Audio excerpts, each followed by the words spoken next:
everybody. Welcome to the Light Gate. Hope you're all having a great night and had a wonderful weekend. We are coming to you live from the beautiful city of New Orleans at 107.7 FM and the beautiful UFO Paranormal Radio Network at 105.3 FM. We are on Roku. We are on Facebook. We are on YouTube and every other kind of platform you could possibly imagine.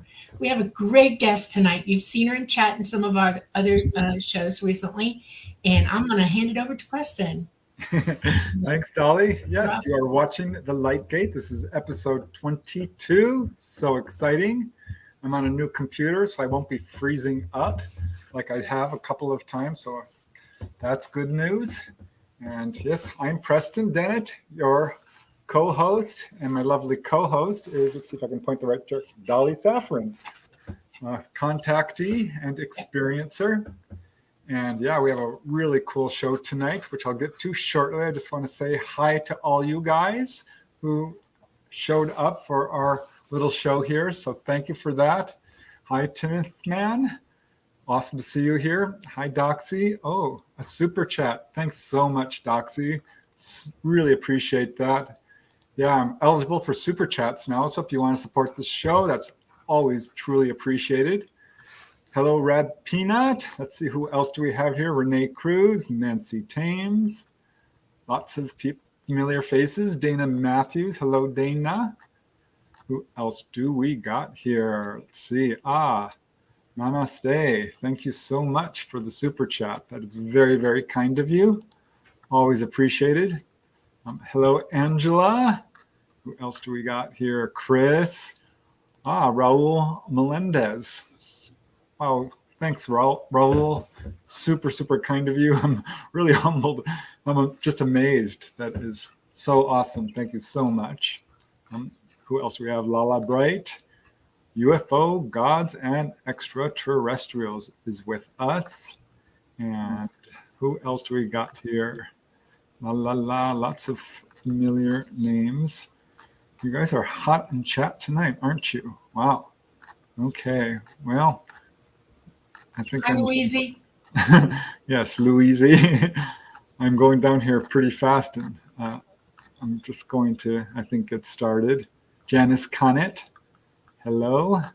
And Allison Carr, if I didn't already mention you. Rena Ruth. Hello. How are you doing? Thanks for being here. Ruth Kleiber, and I know I'm pronouncing that right because I asked. The Cosmic Oracle, thanks for being here. We truly appreciate it. Terry D. Special Forces.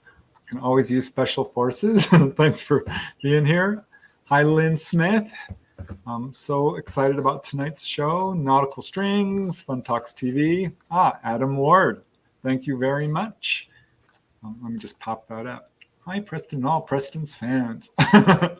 Very nice of you. John P. Adventures, Christopher Harmon, Mary Mellon. We got a nice big crowd, so I am super happy.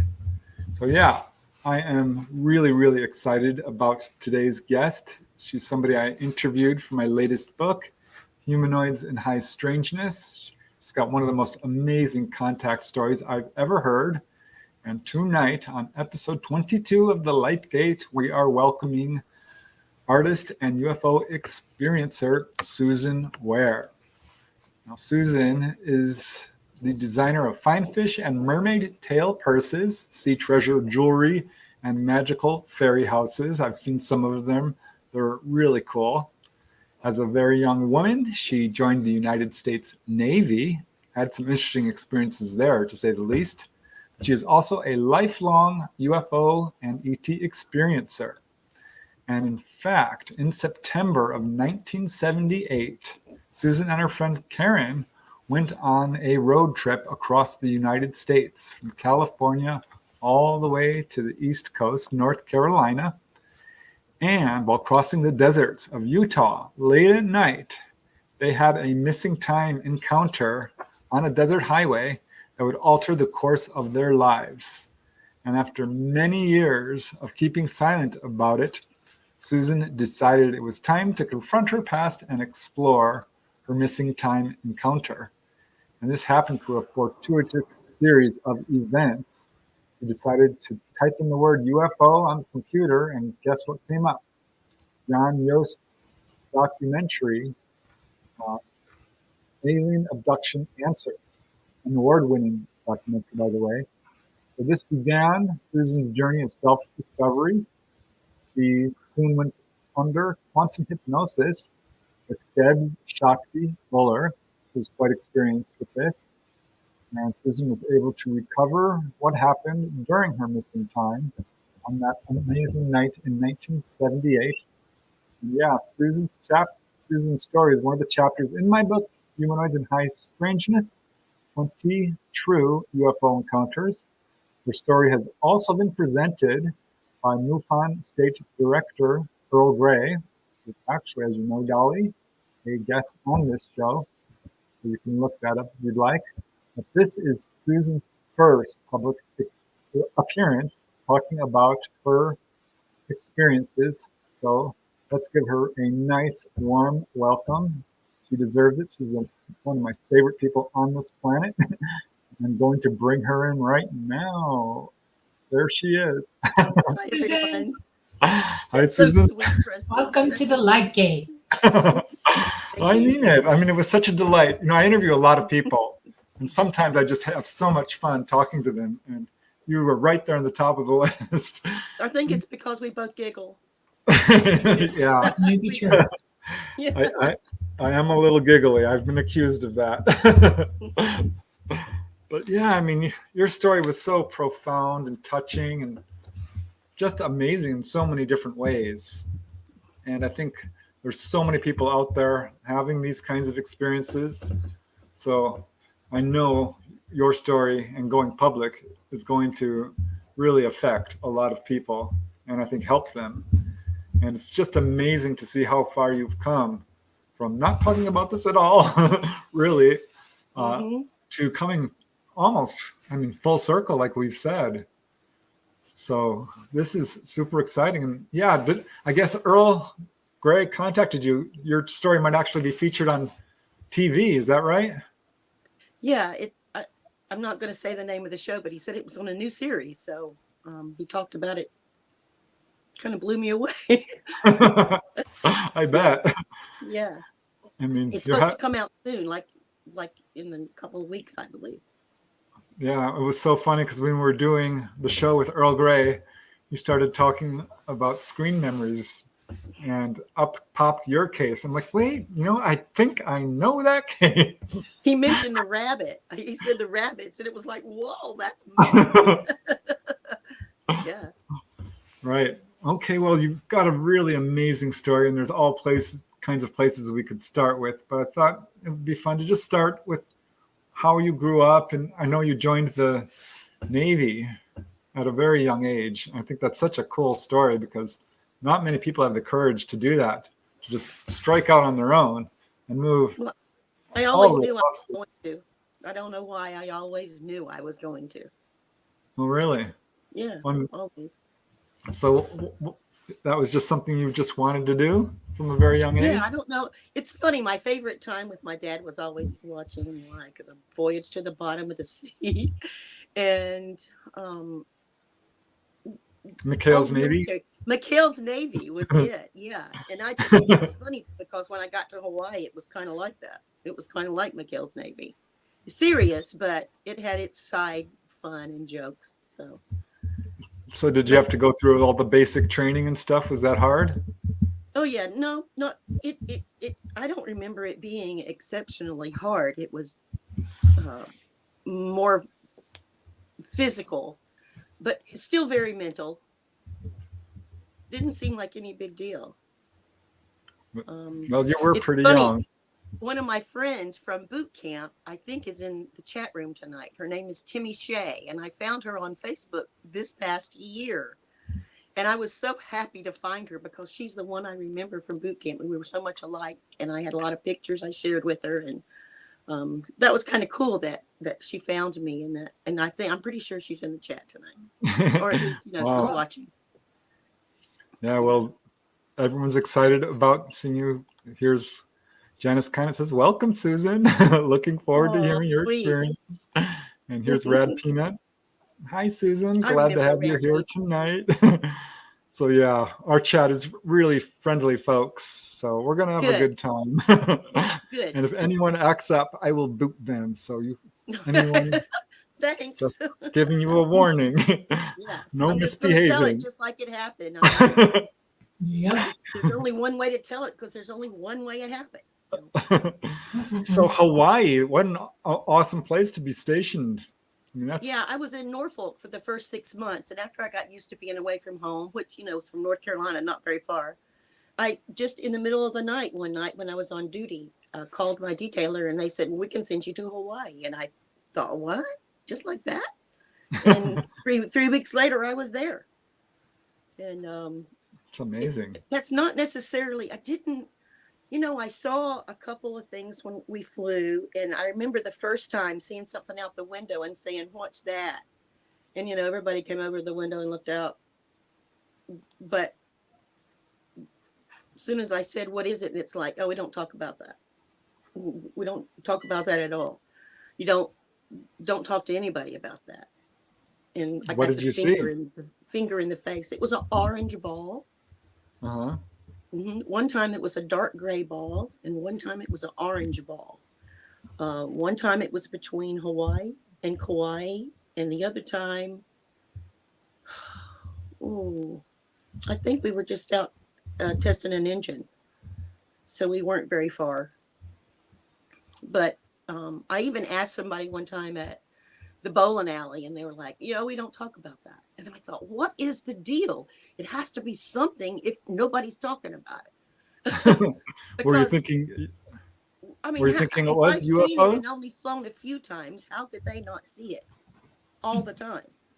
Because they flew all over the Pacific. So, Wow. I was the first girl and I was on the flight line, and I just learned real quick to keep my mouth shut. Did you think there were UFOs then, or what were you thinking? Well, I just knew I had read about the foos.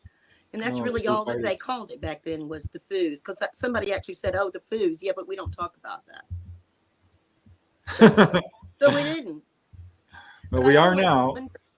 Yeah, but it didn't ramp up until I left Hawaii and was stationed in San Diego. And we started going out in the desert, a lot of friends. And Karen was with me a lot. I had a friend, Jackie. And then the first thing that really happened was when my friend Rick from North Island, he had a green Jeep with yellow hubcaps, and it just would go anywhere. Anywhere. It was like a magical machine. I had never been four-wheeling like that. And literally we were driving, like here with our tires on the on the different hills, right? We were in the middle. It was like the craziest thing. And while they were all asleep, because we all set up camp, and I remember taking the seats out of the Jeep because I was the only woman, and I knew Rick and I knew our friend Grizzly, but there were two other guys. And, as a military woman, I was just real careful to watch myself. So I asked him if I could sleep in the Jeep. And I took the seats out because the doors were off and everything. It was just, I did that and slept there. And it was kind of odd because I remember waking up and there was an egg shape. Now, remember, we were in the ravine. And so the peaks were all around us on both sides. But there was an egg shaped blue, kind of turquoisey blue thing that flew over. Total silence. You could hear the coyotes, you could hear the sounds of the desert, you could hear the fire crackling, but it shot out these little do dots. Yeah, that's it. Yes. And so for those who can't see, there's some people who are just listening on the radio. So for those who can't see, this is your drawing, right, Susan? Yes. Yeah, very cool. And that's kind of like in the ravine where we were, so you could see it. You could see them shooting out, but you couldn't. I kept waiting for a sound when it hit the ground. an explosion, a pop, anything, nothing. It was just total silence. And I was in the green Jeep sleeping when I saw that. And I saw the guys all laying around. You could see on the picture laying around the fires. And it's really funny. I remember we needed more than one fire because there was some weird sounds out there, all kinds of strangeness out, because it's pretty desolate. This is the And Anza Borrego Desert, right? yeah, it's the Anza Borrego, and it's Coyote Canyon. And we had gone past the third watering hole way out into the Badlands, and it was just wild out there. So I didn't much think anything about it until the next morning when I couldn't find my shoe. And it was like it was the 70s and everything's in style again. It was like a platform sandal, and it was rainbow colors with yellow straps. So it's not something that you could misplace or lose. It doesn't blend in with anything. And we looked everywhere. They all teased me, I'm like, you guys, somebody had to take my shoe, because I had both shoes when I got in here. You can't be in the desert without something covering your foot. And we'd been out all day, and I had gotten in there and then taken my shoes off and gone to sleep. So the next day, just out of the blue, they were all joking me because I was, saying, you guys, I want my shoe. So I ended up borrowing a sock, and it's pretty nasty borrowing a sailor sock. But I had one shoe and one sock, and they were calling me in the service in the Navy. When you're an electrician, an aviation electrician, you're called a one wire. So I was a one wire, one shoe, one wire. That was the joke. And we got everything loaded up and kept going forward. We didn't backtrack. We went forward, deeper. And about a mile away, they found my shoe. They just stopped. What is that? And why is your shoe up there? It was a mile away. Nobody had left camp. Nobody had taken my shoe over there. It was bizarre. I could not figure it out. It's always been on my mind since 1970. This was probably early 78. And my first trip out there. So the guys climbed up and got the shoe. And, we did the whole investigation. There were no walking marks. There were no cave-ins around the shoe. There was nothing. It was just sitting on a sheer cliff by itself, just sitting there. And that's never been understood all these years. Just all of a sudden, it was just acceptable because I didn't know what else to think. But actually, the next day, when, the same day we found the shoe and I put it back on my foot, just a couple miles farther, we had gone through these canyons where they had to winch each other over, and big rocks. It was sand. Anybody that's been out there knows it's sandstone. It kind of, you have to kind of climb under the sandstone. In some places you can't. So we winched. And when we got to the other side, we saw this opening from above on the top of the big rocks. And there was this giant green Buick with a Buick Electra with the, the fancy side. Yeah. That's it. And this is not the one, but this is an example. Sitting in the middle of these rocks. There's no Was it way. intact? It was intact. It was beat to heck. And the tires were flat. And those fancy coverings over the wheel wells were bent up. And some of the fenders were bent. And the only way you can explain that is it had to have been dropped from above, because there's no way a flash flood's going to carry it there. There's no way you can get in there. We had just winched for an hour, and it was hilarious. Did you look in it? Oh, we went through it. You could tell anybody that had been out there had been through it. There was animal hair and everything else in it. Have anything left behind in it? An old sandal. There was a single sandal. It looked like old as Jesus sandal. I don't know how to explain. It was really old and beat up. And the black top was burned from the sun and kind of peeled. But how it got in there. And the jokes were hilarious, listening to guys all they were measuring, trying to figure it out, you know. No, there's no way. And I said, that thing had to be dropped from above. Well, they're all helicopter guys. And then the joke was, yeah, but who's going to do that? It was like, we'll see. See? I don't You look know. in the trunk? All that was sprung and opened and Really? had already Wow. been gone through. I mean, Damn. that would have been the first thing I would have done, is to make sure nobody was in the trunk. So, you know, we gave it a good walking over. We had to crawl on our bellies even to get to it. That's what was so bizarre. Is there's just no way it could have gotten there. So, you know, that's the second bizarre thing on this trip.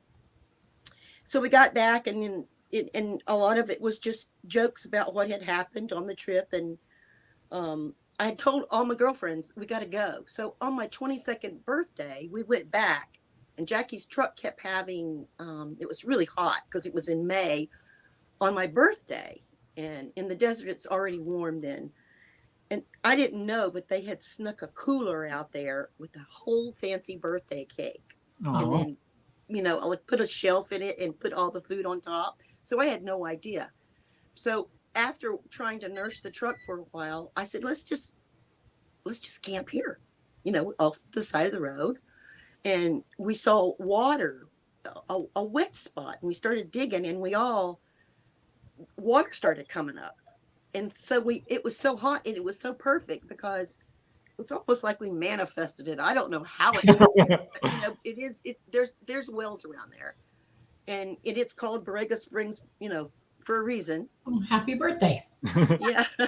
And so here we are, almost no clothes, and dug a hole. All of us were scattered around in our own little wet pool. Very cool. Yeah, we were just all talking and having a wonderful time. And the weirdest thing happened. So I've had two heroes when I was growing up. Johnny Weissmuller, who was Tarzan, and I got to meet him because my dad was a cop, and he was at the theater. And then Mutual of Omaha's Wild Kingdom, Marlon Perkins. So out of the blue, all the time. Yeah. You know, this dude's in the Explorers Club. He was like my hero. I loved him on the show. He was an adventurer, and he brought the world to me on the show. And he just came buzzing up on this little metal bike, but it had big wide tires, and it was all beat up, and he was like really super tanned and white hair. And I looked at him and I went, oh my goodness, you're Marlon Perkins.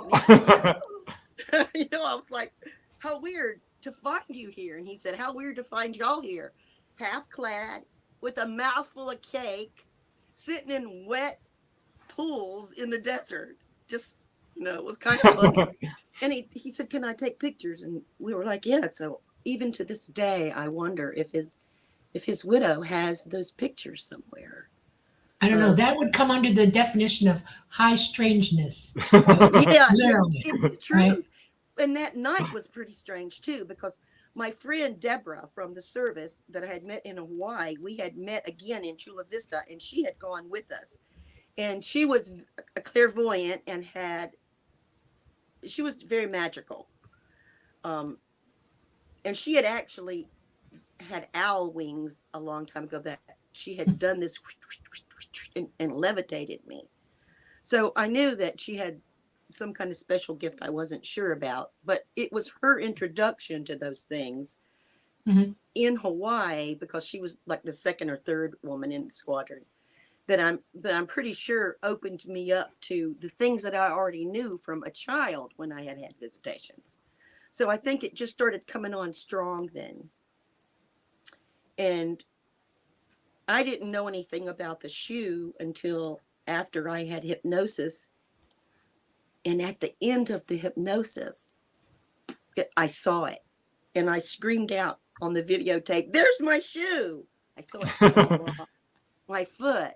And I also saw, and I remembered the memory of seeing all those guys from above laying on the ground. So that must have been when I was coming down to the Jeep. It's the only thing I could think of. It was literally a visual of them all sleeping from above. And that's the only thing I could think of, because that's what happened during the hypnosis. It came back, but it was a very familiar memory. I just had forgotten that part. You know, like Dolly, you remember, but I didn't remember. And that's the part that okay. that coming down and seeing them, I don't know how I ever forgot that, but it was locked away. When I saw it, I literally screamed out in the videotape, "Oh, it's the shoe!" Because I saw it float off my foot and go right down to the ground. So Wow. It's very cool to finally get an answer to that mystery, because how can you explain that? That must have gnawed at you forever. The first thing when I came out of hypnosis, the first thing I said is, "Oh, I know I can't call the guys and tell them, but I really wish I could call the guys and tell them I know about the shoe." You know, Grizzly's passed, and I don't know the other two guys. And Rick, I don't know if he'd be open to that, so I just haven't. But I thought it was hilarious that after all these years, 45 years later, I know where my shoe went and how it got That's a mile a good away. thing. That's right. Yeah, it was a beautiful thing. It was so relieving and hilarious, because I started laughing even in hypnosis. It just tickled me to my depth when I saw it float off in a slow motion. Yeah, I have a really weird question to ask you. Okay. Yeah. And it's because I do this. I've done it. After some of my experiences, whatever I had on or something I collected, I would keep. I have mementos of my high adventures. Did you keep the shoes? Did you think to keep I the think shoes? about them all the time. Yeah. I think I kept them for a lot of years, but Yeah. all the books and everything that we had, everything that we had was left in the attic in New Jersey when we moved. Oh wow.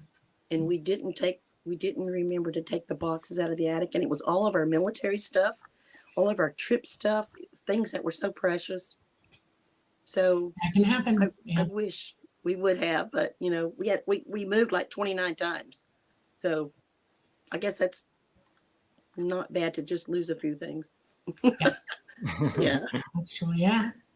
Well, Brad Peanut says, "I love her voice so much." It's scratchy. It's just really scratchy right now. I've got awful allergies, and it's season change, and the storms are starting. So yeah. So what did you do after that trip? I mean, did you start thinking about ETs, UFOs? I mean, what went through your mind after that? Were you put on the road to trying to wake it up? I was always interested in things, because I knew it was just not the norm. But then again, when I was a child, was not necessarily the norm either. Mm-hmm. So I think that you just find a place and a comfort somehow with these things, because originally I was 4, and I remember the first time it happened. I remember I loved to sleep upside down on my bed. I never wanted to sleep with my head against the wall. And What? my brother was in the room, and so I would throw my pillow at the foot of the bed. And that way I could see a straight line to where the front door is in the living room. And I could hear my dad come home, because he was a cop and he'd come home about 11. But I guess he was already home and I had missed it. But I heard the handle on the door. And this is when we lived on the plaza in Charlotte, in a little small house. And when I looked, there was a weird face, and there's 3 little windows at the top of the door. There was a weird face. It was like a big head and big eyes and weird. And I remember I needed to go to the bathroom, so I rolled off the bed, like tactical manner. And I crawled on my hands and knees as fast as I could to the bathroom, which is a central hallway, and my parents' room was next door, but my brother was in the same room as I was. And I remember hitting that heated grate on the heater in the floor, and it just burned my knees. But I went to the bathroom, and then I was real careful, but I don't know why, but I couldn't look at the door. It scared me so bad. I remember being in total panic mode. And I just went back to the bed and covered up my head, because just like you, Dolly, if you cover up your head, then they can't see you. That's what you think. But then I would see, they're at the window. And in the summer, the window was always open because there was no AC back then. And Right. of course, it wasn't as hot as it is now, but we just always had, the crickets out.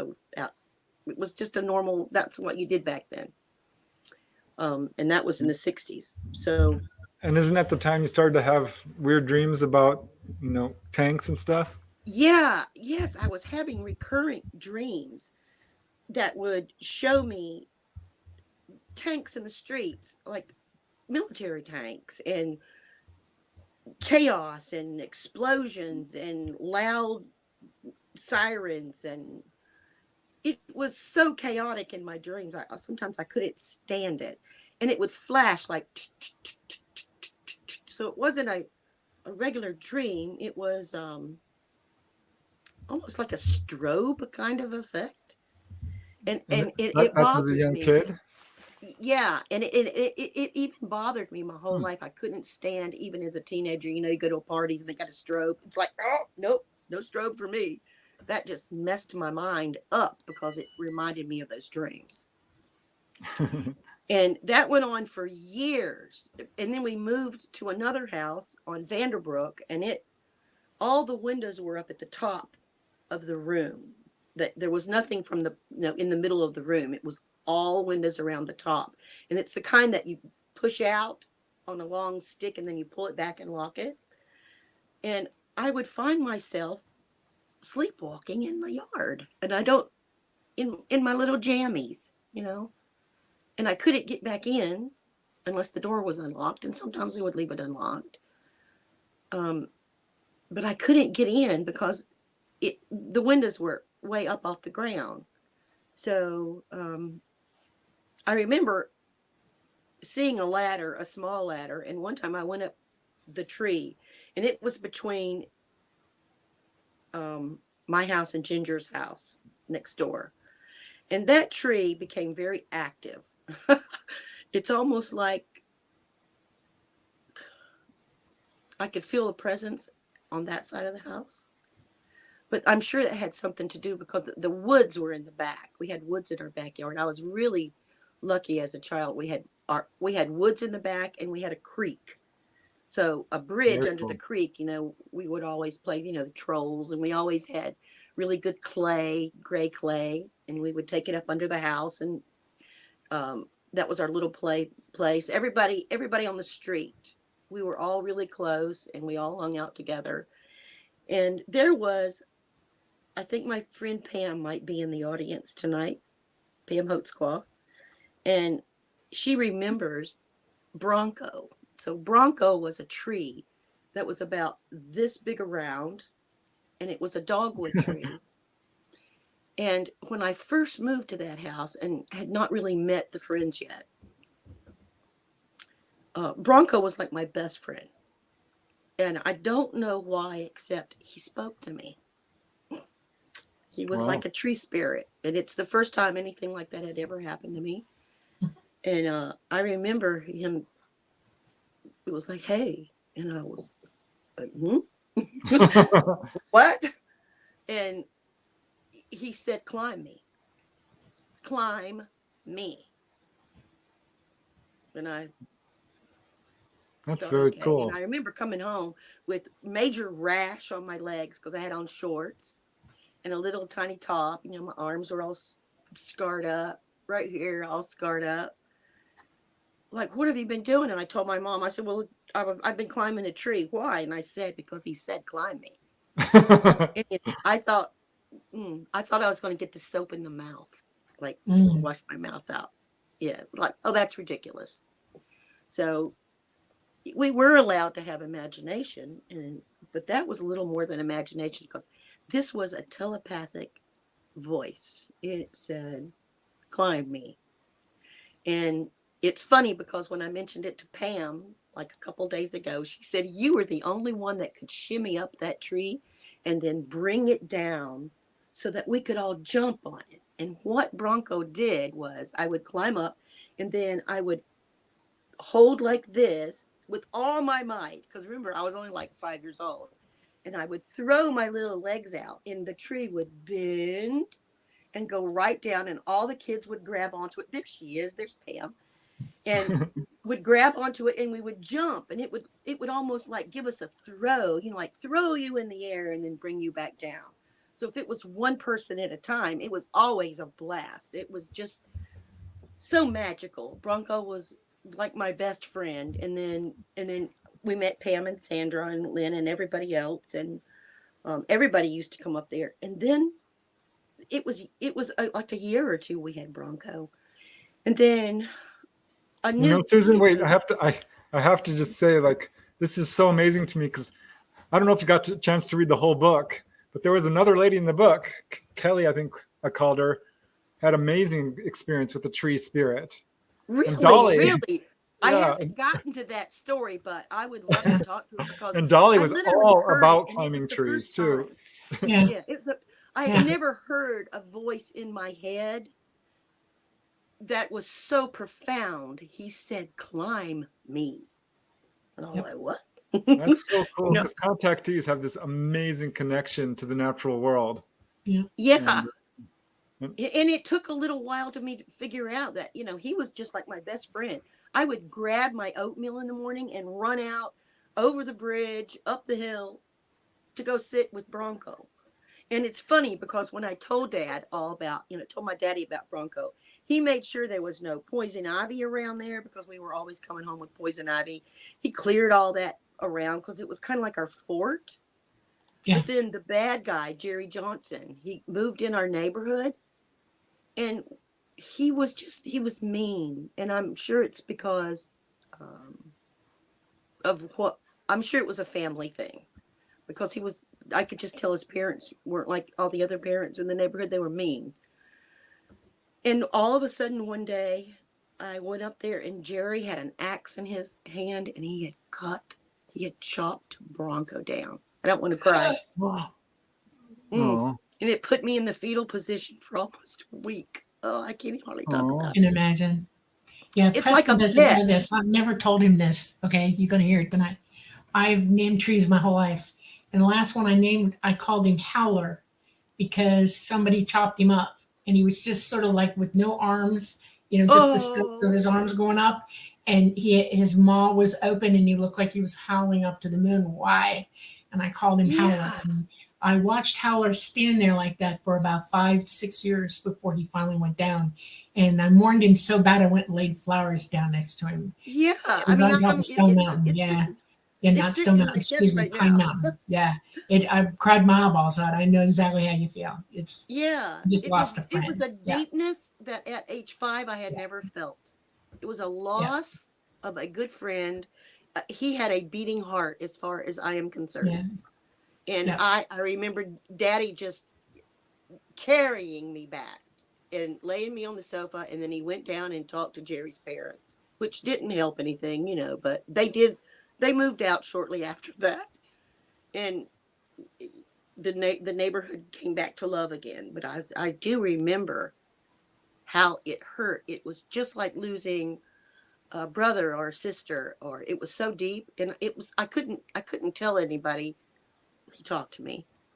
I just knew it was one of those things that I should keep to myself, along with the weirdness in the backyard, because the other things that happened in the backyard on the plaza and my brother was part of this.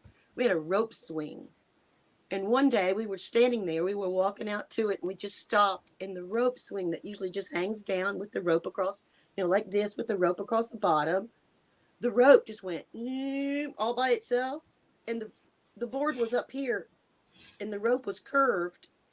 What? And it was hanging by itself. And did y'all look up after that? Did you look up in the sky after that? I mean, look around a little bit. Our eyes met. I knew he had seen it. And I was like, whoa, because I was and he just shook his head. He ended up being a cop for 37 years, but he just shook his head like I'm not even going to talk about it. But I know he saw it. So that is weird. Yeah. If you got a UFO going over the top of your head, that can happen. Anything hanging down can just suddenly float up. because And the we gravity wouldn't have changes seen it under a UFO. Yeah, because these were giant oak trees. Yeah, we wouldn't have seen it. yeah. But that area of the yard had a weird feeling. It was almost like a warp zone. Huh. It was at the edge of the yard, and then there was a railroad track back behind the plaza. And I just knew not to swing real high on it, and it was a weird feeling to me. that You never I'm know. sure that had something to do with seeing that, just Wow. seeing that. And I used to try to talk to the kids next door because we stayed at Miss Cheney's next door. She kept all the kids in the neighborhood, and I tried to talk to some of them about it, but they all looked at me like I was crazy, so I just knew to be quiet about it. Yeah. Well, we have to get to your main experience because this is like the heart of. I mean, this is the experience This that is the woke big you up, one. that changed your life. I Yeah. mean, that absolute. I mean, it's astounding. So this And was I when you had already had a just couple. left. I Yeah. had a couple weird things under my belt already, and I don't know, Preston and Dolly, I don't know what you do with those things, but there seems to be some like space that those go into in your head that's different than a regular memory. It's like a special memory, and you just as you get older, it's stuffed down and stuffed down and stuffed down. And in the Yeah. service, a few things happened that I was hurt really bad. As a matter of fact, I fractured my neck, and I was asked to keep it quiet. I was asked to lie about it and just suck it up and keep it quiet. And I did. And I got out of the service happy, but still feeling like, how do I say it? I was tired of lying, being told to lie, and to keep secrets. The whole seeing the orange orb, we don't talk about that. The whole fracture of the neck, I was shot off the wing of a C-130 with a high power pressure washer. And when I fell, and then I couldn't move, but then we got back, and I was sent home for a couple days, and everything's going to be fine, but we're not going to talk about it. So I was just kind of burned feeling at that point, and I was just ready to get out. So I got all my uniforms and everything. We were going to go. I had asked my friend Karen if she'd go with me cross country and take all my stuff to North Carolina, back to my home. And I had met the man that I was going to marry, but we were just barely dating. So I wasn't really attached to anyone or anything. And we were Right. just going to go have a good time. And then our friend, one of the officers, said, we just bought a brand new Volvo. So that was in 1978. And we need it delivered to North Carolina so that when I get out, the car will already be there, because we already have two vehicles that me and my wife are going to drive ourselves. So we were like, yeah, we would drive your brand new Volvo, I remember saying, can we put a Deadhead sticker on the back? And he's like, no. No. No. And he gave us $1,500 to get it there. So hotels and everything. So when we left, we were really just totally open-minded. And we had gone to AAA to get an old triptych. So you get a book that has all the hotels, and it has your plan to go all the way across country with the little stops here that you might want to see. So we did all that, and then we left. So I got out on September 13th, and on the morning of the 14th, we took off, and we just had a blast. We drove all up to Flagstaff, and then did the whole South Grand Canyon, and then all the weird Flintstone-mobile little towns along the way, and a lot of red rocks. It's just fabulous. And when we got to the northern part of the Grand Canyon, we thought, we really don't just want to. We're not ready to go to a hotel. It's just too much fun. We've had too much fun, and it's going to cool off at night. So let's drive the desert at night. So that's what we had decided to do. And so we got gas in Cedar City, but I remember we stopped at St. George, but we got gas in Cedar City. It was like right at 9 o'clock. And I remember it because it was the sunset was 360 degree. It was just the most magnificent sunset. And Karen and I were both just thrilled at that. And I remember we stayed a little while after we got gas to enjoy it. And I'm pretty sure we took pictures. She's looking for pictures right now, and I'm sure she's probably going to find them. I hope All so. the That would pictures be of this amazing. trip. Yeah. Yeah. So we decided to just, here we go. We're going to drive into the night. And it was a full moon, which was also planned because we knew we were going to be in the desert.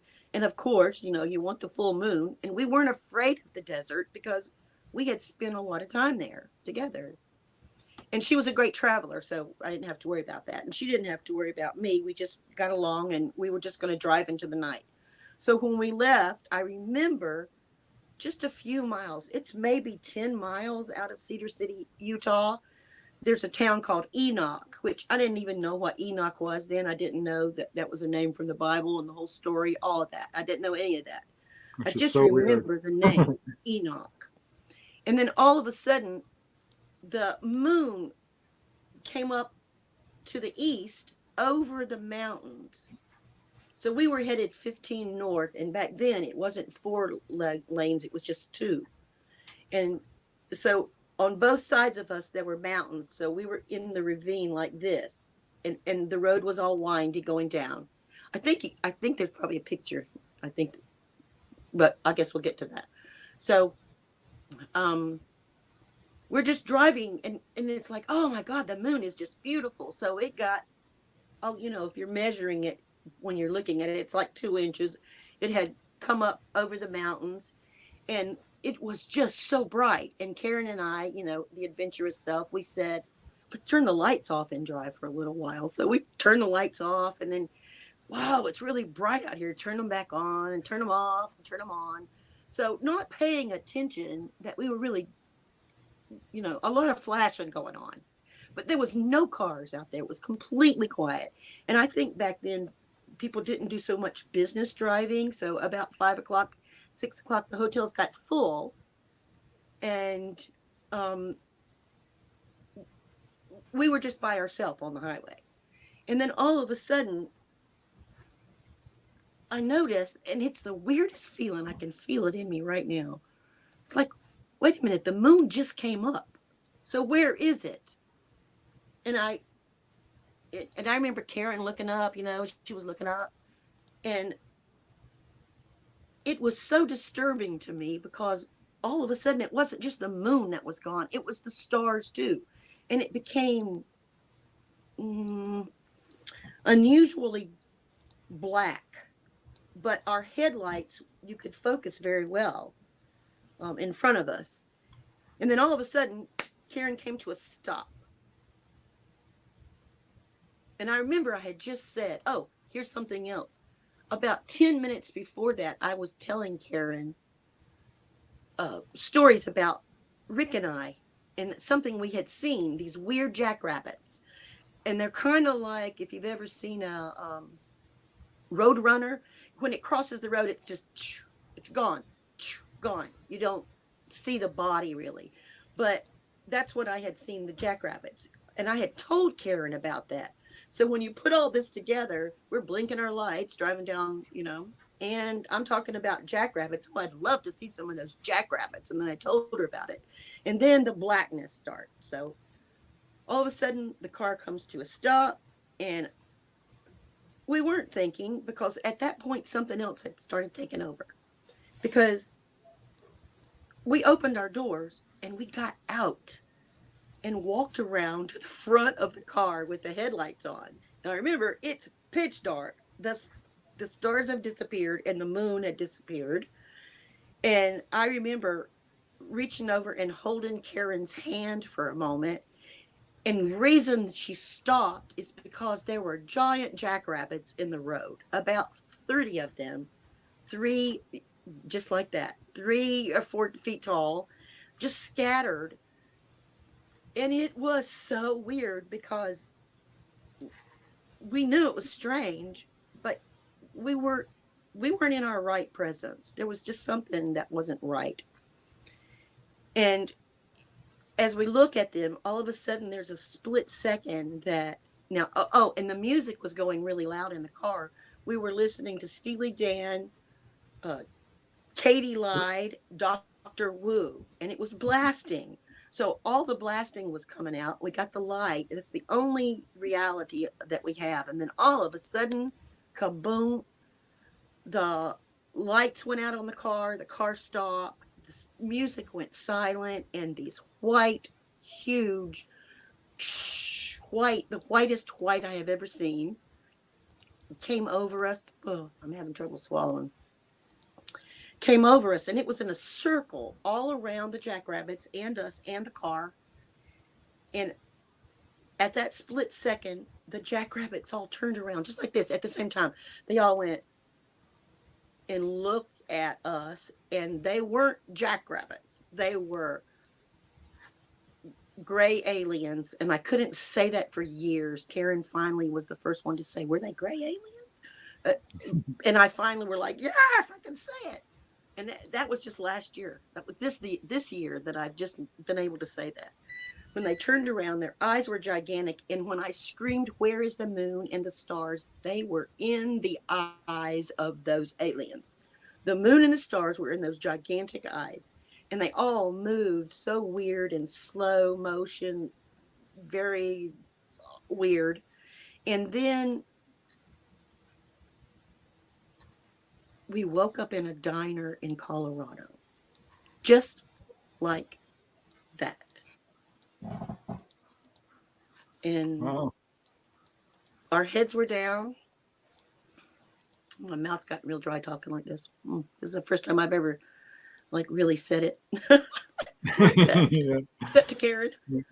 You're good. I remember You're her good. face, and I'm sure she probably remembers mine, because we said, where are we? What are we doing here? Total panic, absolute terror. And we were covered in radiation burns, like blisters had started. They weren't all blistered. Some of them they were just red raised splotches. And really nauseous, super dry mouth. I felt like my sinuses, my whole body was dried up, which, you could rationalize that as, we've been a desert rat for 24 hours, but that's not how it felt. There was just something really wrong, because we were in this diner. And how we woke up was she came from behind and she said, honey, time to wake up now. The waitress did. And where are we? Oh my God, what are we doing here? Karen and I totally lost.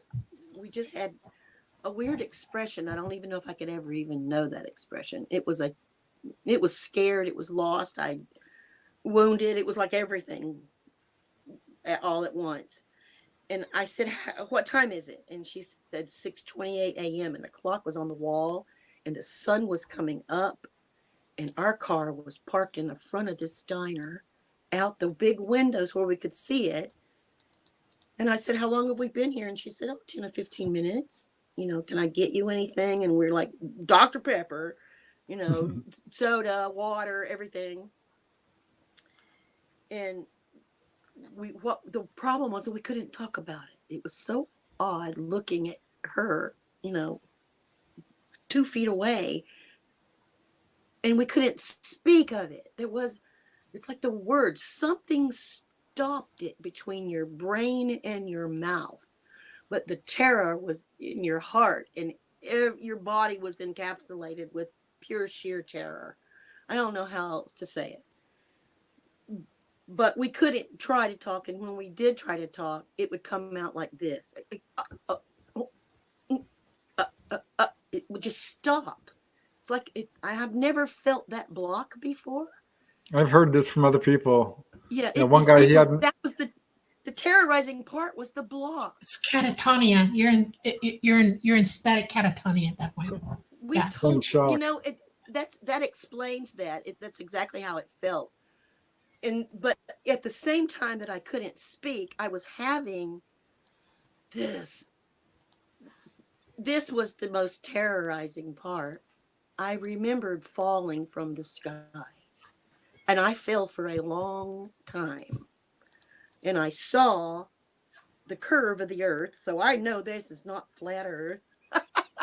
I saw the curve of the earth. That's the picture. And I saw the sun coming up, and I saw it literally coming through the points of the different points of the between the mountains. The sun came in and lit up the desert, which was all red rock. Everything in that area, Grand Junction, is all red rock. And I saw it, and that really messed my mind up because I could feel it. I could feel the burn. I think that's probably where I got the radiation burns. I could feel the burning of my skin. I felt like my eyebrows had singed off. And to this day, I have like zero hair on my arms. It's never come back. And I itched all over. I don't know how to explain that, but I guess that was part of the radiation. I was itching and burning all over. And all this was going through my head. And I don't know what we did, or I know we went to a hotel, and I know it was some gross hotel, like cinder blocks, maybe, like an old hotel. But this was the 70s, and it was in the highway, and it was in the middle of the desert. So it's not like it was now, but it was kind of like a Route 66 hotel. And I remember going in to take a shower, and I remember Karen just falling on the first bed, and she was in a total fetal position, just balled up. And I tried to take a shower, and I remember coming out with just a towel on, and I was so burned that I was just burning all over. I couldn't wait to get the water dried off of me because I needed to not be wet. And then I got up behind her and laid and wrapped my arms around her because I was scared to be away from her. An inch would be too far. I felt like we had to be together. But when I woke up, it was probably 20 hours later, and I was in the other bed, and we were coherent, but we still couldn't talk about what happened.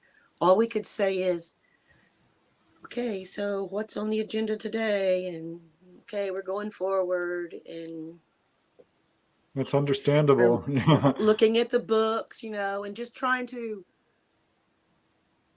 go on because we didn't know how to go back. You had to go forward because there was no going back. Going back was impossible to talk about it. And the more we tried, the more the block came, and you could feel like an oppression. I don't know how to say it, but you could feel like a pressure. Like you were never alone, like the whole rest of the trip. But we ended up going to Pikes Peak, which, 14,000 feet. I remember seeing black smoke come out the back of the car. And we smoked cigarettes back then. We couldn't smoke a cigarette. It wouldn't burn down, lack of oxygen. And we took pictures at the top because the lake at the top of Pikes Peak had turned into like a million little Dairy Queen curls from the wind blowing over it. And a million little curl, pointed curls. It was the most beautiful. And I know we have a picture of it. It's in the album, and I know she'll find it. And we both remembered that part. And then what was on the trip was to go to Lake Dillon because we didn't want to go into Denver. And we went to Dillon Lake, and we stayed for 2 days that neither one of us remembered. 2 nights. So it was 3 days. The only thing we really remember is walking down to the reservoir and then walking into town. And we stayed at the Best Western. And it's funny because I checked and it's still there. And yeah. And the town was unusually weird, which our brains were that way. But it was brand new. The town was brand new. And we couldn't figure out, how does the town get to be brand new in Colorado? And since then, I figured that out with a little research, that they had flooded the valley, and the whole town of Dillon had to be moved to a different location. So all between the old town and the new town were old gold mines and all kinds of mines. I remember that part.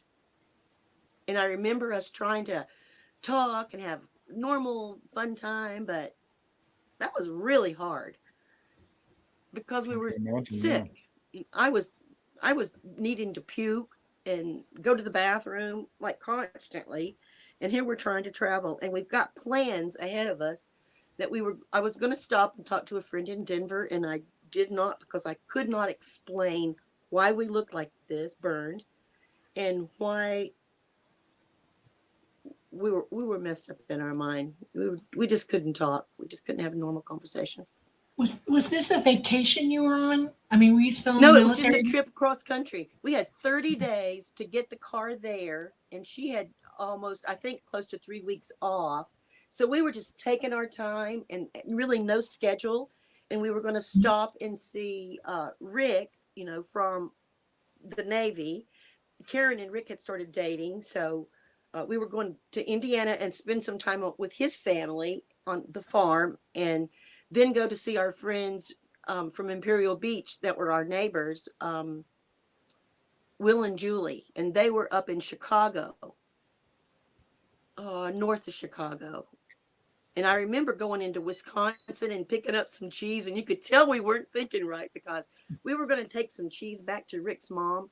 But we got one of those gigantic wheels, like this big. It was so big you could hardly carry it. And I remember thinking when we carried it in, like, what were we thinking that we needed that much cheese? Because that's enough for 10 families. I don't know. It was amazing. I'd never seen a wheel of cheese like that, and we bought it. So we ate a lot of cheese. And I remember not being able to drink much because I was sick, and we went to play pool with Julie and Will, but we were not ourselves because normally we were like wild women and fun, and we were just kind of like, not feeling it, tired, can't talk, because so much had happened, and it was so scary to try to rationalize that. And the only time that you could really do that is when you were totally alone in the hotel and pretend like you were reading, but literally there was no information on that page that would have gone into my head. Watching TV, useless. It was just all I could think of is falling from the sky and the jackrabbits, the big eyes, the moon disappearing. There was nowhere to go because there was nobody that talked about those things. And the soonest, was like Bud Hopkins and Kathy Davis, her story, which is not really Kathy Davis. Did you try to treat the burns? No, in other words, we put Vaseline on them because that was the 70s. That was the worst thing you could do is put that on there. But back then, that's what we did to just protect it, just to protect ourselves. Because also, I have this place on my neck where a giant scoop. It's a whole inch. I think Preston's got the picture, but at the time, it was bright red, like a deep red. So that whole round area was deep red and pitted in, but it was completely sealed over, and it wasn't juicy or scabbed. I mean, there was no liquid. It was, I never figured out why. And now it's still a weird. Every time I've gone to the doctor through the years, I'm like, what is that on your neck? Because it's right on your carotid artery. It's right on there. And now it's kind of like a puckered place, but I can actually feel it and know exactly where it is. And it has, sometimes it gets tender. Sometimes it is tender and sometimes it's not. So the whole time we were traveling, I remember when we got to Indiana, to Rick's mom was like a hero to me because she worked for, I'm trying to think of the name. It was a trucking company, a huge trucking company, well known. And she was like a big cheese. And back then in the 70s, women didn't get to be big cheeses of anything. So it was really nice to be in the kitchen with her and spend some time with her. And Karen and Rick spent time together. But I was so sick. And I remember being sick because their septic went out on the farm and Rick had to fix it himself. So for 2 days he was digging in the crap. And And we were trying to have an alternative way to go to the bathroom because the septic wasn't working. So that trip was hilarious when you look back at it like that. But at the same time, we weren't really laughing because we were uncomfortable and still burned. And even though we were feeling better, we could talk. Well, I guess what would you say it? We could talk about the weather and general conversation, but our thoughts all went back to the jackrabbits. In 9 hours, what happened in that 9 hours? Now you're talking to her now, right? The weirdest. For Okay. years we couldn't talk. So have you sat down and compared memories and stuff like that? Yes, and it's so funny because she had breast cancer at a young age, and I wonder, was it because of the radiation? And I ended up with an autoimmune. Was it because of the radiation? It's hard to say, but we broke and couldn't talk for a while. So when we got home to my home, we did the family thing, and I showed her around town. I think we went to Tony's and got ice cream in Gastonia and all those little things that you do, local things. And then she had to fly back. So we delivered the car, and I wish to this day, we would have had it checked for radiation, because I think we probably delivered a radiated car to somebody. I've thought about that since then. I don't know how that works, but I'm sure our clothes probably had it on it too. And once we got the car delivered, then Karen flew back. And then 2 days later, I got really sick, like so sick that Daddy was having to carry me with projectile vomiting. And let's just say I had it from both ends. It was that bad. And my stepmother wrapped me in a towel while Daddy carried me to the bathroom because I was completely unable to walk. I was so sick. I hurt so bad on my right side. I thought I was going to die. And, you know what, Susan, I have to stop you for just a second so we can give a station identification before it gets too late. This is fascinating. I'm riveted, and so is the people in chat. They're like, wow, this is amazing. Where to go? Yeah. Let me just let everyone know that you are watching The Light Gate. This is episode 22. I'm Preston Dennett, your host. My lovely co-host is Experiencer Dolly Safran. Our guest tonight is Susan Ware, artist and amazing UFO experiencer. And we are streaming live on United Public Radio Network in New Orleans, 107.7 FM, and on the UFO Paranormal Radio Network. What's that call sign, Dolly? 103.5? 105.3. 105.3. Sorry, I didn't write it there. Yeah. I'm slightly dyslexic there. 105.3. And of course, we're on YouTube as well as Roku and on Facebook.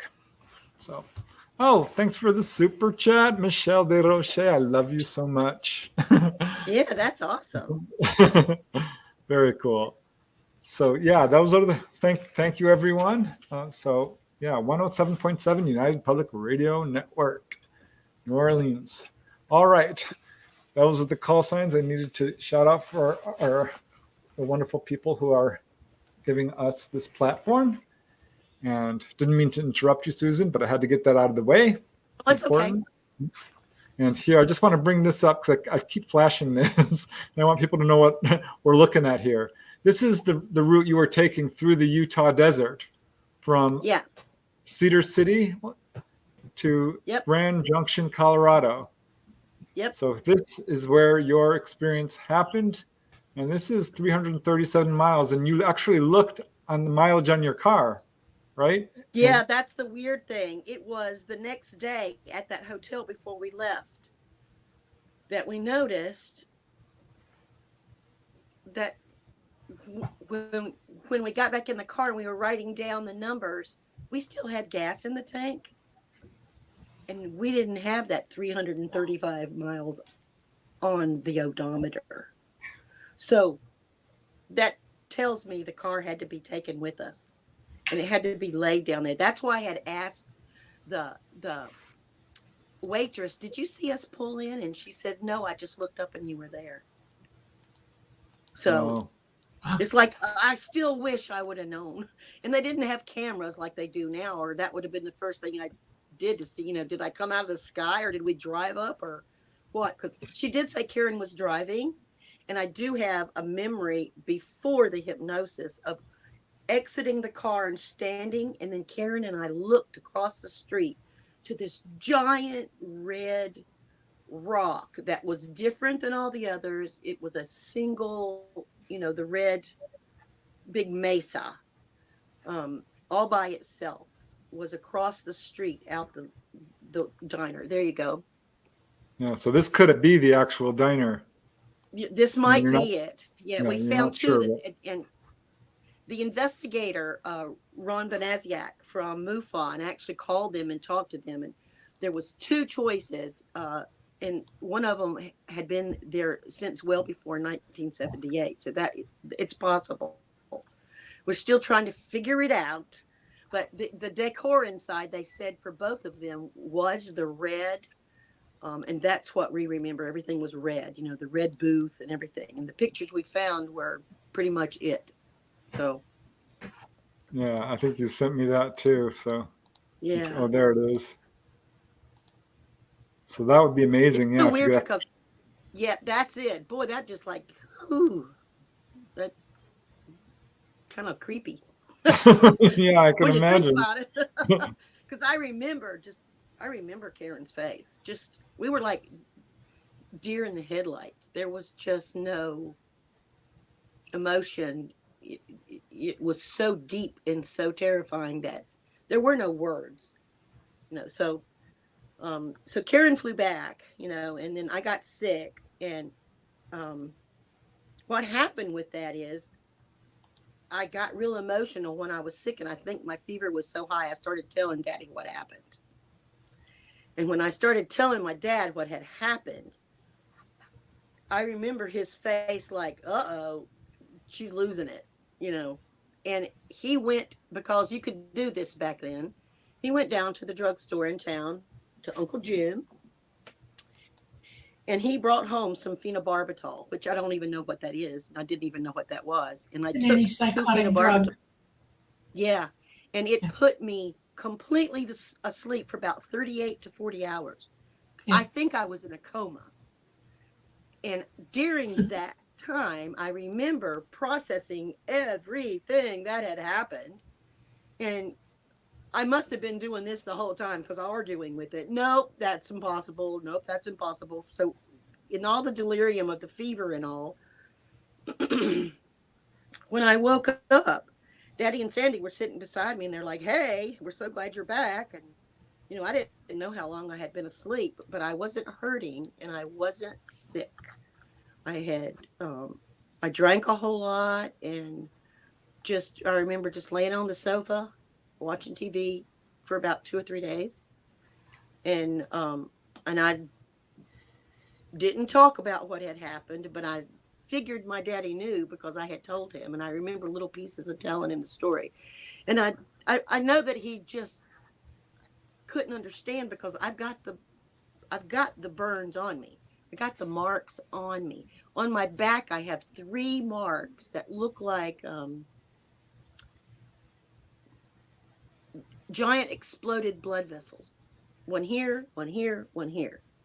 Just boom, boom, boom. One on each side of my spine, and then one shortly off to the side of my spine. And they just look like dark red blood vessels, which have been there since that day. And I remember a little bit during the hypnosis that a hand was passed back behind me. And then something right here was like a what I call it, pneumatic gun, like they used in the military when we all got the swine flu shots, and it injects you with air, and that's what that felt like on my neck. Because I do remember that part, even before the hypnosis. But So I was really sick, and then I got better and didn't much talk about it, just went on with my life, and then flew back to California. And Karen and I lived together, and I was dating Chuck and she was dating Rick, and that kind of gave us a little cushion space. But I remember it was so hard to talk because the real meat of the issue we couldn't get close to. We couldn't even begin to talk about it. We could cook together, we could do everything, but we could not talk about that day. And after a while, we kind of drifted apart. They got married and moved away. Chuck and I got married, and it was just kind of set on the burner. I did tell him, but he just was like, oh, yeah, okay. There was never any deep discussion about it. And I always wondered, did he understand that that's real? You know, that this really happened and it has really affected me. How long was it before you started going back to that memory and trying to figure it out? How many years was it? Well, I had it always. Mm-hmm. I had the kids, and then I tried to really protect. Here's why I didn't tell. First of all, I was, as time went on, and then Whitley came out, and then Bud Hopkins, and those things came out, I knew there was a possibility that I could talk to them. And I think I wrote Whitley a letter from the address on the back of the book. And I remember writing Bud Hopkins a letter, but I remember sticking it in my Bible and not mailing it. I'll do that later. I'm not quite ready. I need to think about this, because I knew if I did, it was probably going to mean government people in my home or some kind of something that I did not want around my family. The more you think about it and bring it into your life, the more it happens. So I just kind of let it just simmer, and I drew the pictures and I wrote a lot. And then I started buying the books at Barnes and Noble, and I'd put my notes in them, but I'd always keep them in my underwear drawer so the kids wouldn't find them, but the kids all found them. And sooner or later, you know, they were all just out. And then I remember as people would come over and visit and they would ask questions, I would make sure that they left with the book, because if you're interested, I want you to have some facts. So I always would give them my books away and then buy new ones. But the ones that had the notes in them were mine. But I always tried to make sure that if people had questions that, you know, well, I don't have a lot of answers. And some people I never even told. I mean, during PTA and things like that, it's not something that you talk about during that time. You don't pop it in as when you're in PTA. You kind of keep that to yourself. Into your best friend. Yeah. But you can't bring it up when you're teaching in that school, and I taught ESL in that school, and I worked PTA and volunteered. You just can't talk about that kind of stuff. But we lived in Virginia Beach, and I do remember it was after the year 2000, seeing something shoot out of the sky during a thunderstorm. And what had happened is me and my friend Kate were there with all the kids. We had all the kids. It's like every neighborhood kid would go with us at 8:30 in the morning and would come home about 3. And would go down to 28th Street. That's where we raised our kids. And I remember this vicious storm coming up, because it's right at the mouth of the Chesapeake Bay. And all of a sudden, just this black thing came flying out of a circle. So there was a total black, massive clouds, but there was a circle, one circle. And it shot out of the circle. And I remember saying, I can't say what I said. That must be the black blank of the storm. And then I said, grab the chairs and run. So I had already dropped the umbrella, because that's like, that's just asking for it when you're on the beach. And we've got a long way to run to the car. But the kids had all left. And I said, if you can't take it to the car, just drop it. We'll be okay. But we got to get in that car to protect ourselves. It was lightning and thundering. And I remember saying, oh my God, what is that? That's the blank blank of the storm. And I didn't know it, but my son had heard me say that. So when we got back to the car, it's a big station wagon full of the kids. And he said, what is the blank blank of the storm? And I was like, you know, oops. So, but I had seen something Yeah. come out of there, and it wasn't a lightning Yeah. bolt, and it wasn't a bird. And those things have been going on in Virginia Beach for a while. That's not far from Oceana. That's just right down the road. We lived at the very end of Oceana, Are you still in in the Virginia? Lynn area. What? Are you still in Virginia? No, I'm Northern California now. Oh, okay. Yeah, I'm Sonoma County, So north of beautiful San there. Francisco. Yeah. Yeah. Okay. Wow. So That's amazing. that's just an area I loved, but I do remember seeing that, and then I thought, I'm just going to let that go because to deal with it would bring it back into my life, and I didn't want it back in my life yet. So it really came back full on. Divorce kind of triggered it off, and all the stuff I had stuffed down for years all came back at one time. So I had to deal with that. And how I dealt with it was, this is what's really weird. I'm just minding my own business at my desk, and I'm an artist, and I was working, and it came right into my head.